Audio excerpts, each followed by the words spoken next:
Hello, everybody. Thank you very much for joining me for another Alfred Hitchcock Presents review. Today I will be talking about Season 3, Episode 24, The Foghorn, starring Barbara Bel Geddes as Lucia Clay and Michael Rennie as Alan Bliss. And this is a very interesting episode. This is one of those Alfred Hitchcock Presents episodes I could see some people really liking.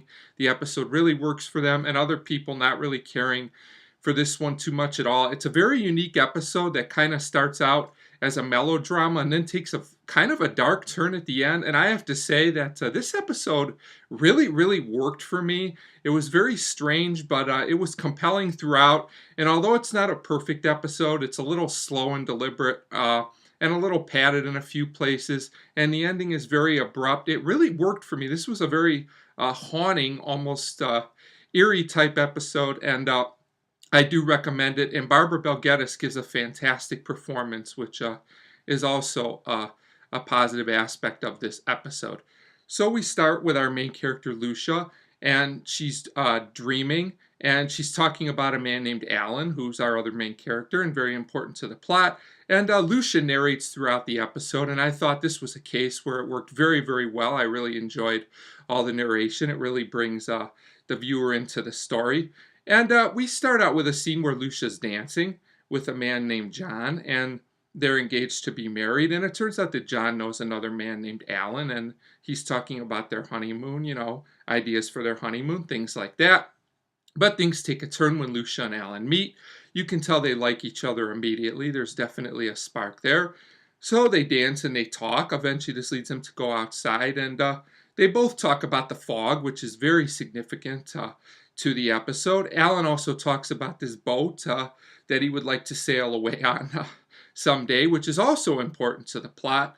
But these scenes are very moody and atmospheric, and it helps take away some of the feeling of exposition that's going on here. So we also learn at this point that Alan is married, and obviously Lucia, this upsets her quite a bit.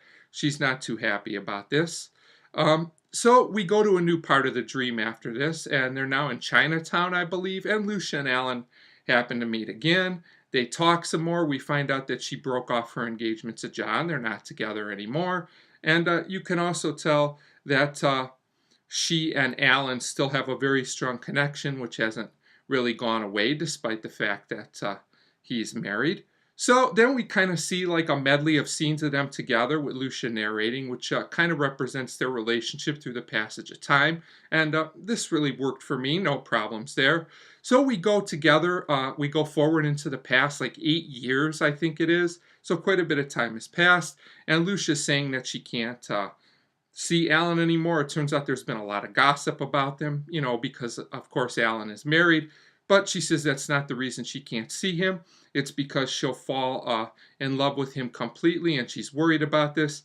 But Alan tells her they are going to stay together because he's going to divorce his wife, and at this point he asks Lucia to marry him. So things seems like things might turn out okay for the couple. But then the dream becomes more and more uneasy and eerie. I do like how this episode kind of builds up. It kind of gets creepier as it goes along. It's an interesting mix of melodrama and kind of suspense that really works here. So at this point, Lucia wakes up and she's not sure where she is. She's not at home. It's actually kind of pretty obvious where she is. This is one part of the episode I didn't think worked that well. The episode tries to hide that she's in some type of hospital setting, but it was pretty obvious to me anyway. But it doesn't kill the episode or anything. So we learn there was an accident at this point, but we're not yet sure what happened. So we go back to another flashback. It turns out Alan's wife won't divorce him, but he's not going to let that deter him from being with Lucia. So they go on Alan's boat that he's always talking about. That I believe we saw briefly earlier in the episode. He wants them to go away together, and he gives Lucia a ring, which is very significant. But it turns out they're in the middle of the water, kind of in the middle of nowhere. I guess they're not really sure where they are. I wasn't quite 100% sure about this part. It was a little bit confusing, but at least in my opinion. But the fog was coming in, so they're basically stranded in the middle of nowhere, and there's a big boat coming toward them which doesn't see them, and there's a crash. So we learn in the last scene from Lucia that Alan was killed, and Lucia's in the hospital, and she sees that her hands look a lot older and a little bit beat up, but the ring is still on her finger. I thought this was a very kind of creepy and disturbing and dark scene that worked very, very well.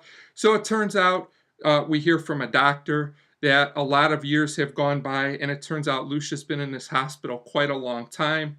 And when the doctor comes in, Lucia is passed away on the floor, and she is a lot older. Kind of an abrupt ending, but it really worked for me. Like I said, this whole episode is just very atmospheric, and it's kind of a mix of melodrama and suspense that takes a dark turn at the end, and I really liked it, and I'm going to give the Foghorn a 3.5 out of 5. Like I said, despite a few pacing issues and a few kind of odd plot elements here and there, I thought this episode really worked, and I would say for fans of Barbara Bel Geddes, this is a must-see episode as well. So 3.5 out of 5 for the Foghorn, and as always, thank you very much for watching.